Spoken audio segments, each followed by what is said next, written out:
અમરેલી શહેરમાં ફરવા માટે એક સમયે 11 જેટલા બગીચાઓ હતા, તેમાંથી હાલ માત્ર 3 બગીચા છે, તેની પણ બિસ્માર હાલત છે।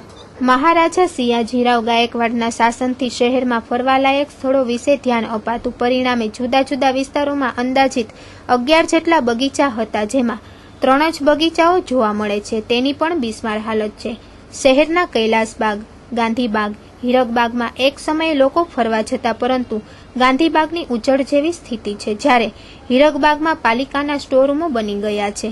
ગાંધીબાગમાં બનાવેલ સ્મિલિંગ પણ બંધ હાલતમાં હોય, તેથી લોકોને ફરવા માટે અન્ય કોઈ સ્થળ નથી। હાલ જે બગીચાઓ બન્યા છે તેની જાળવણી થાય તો પણ ઘણું।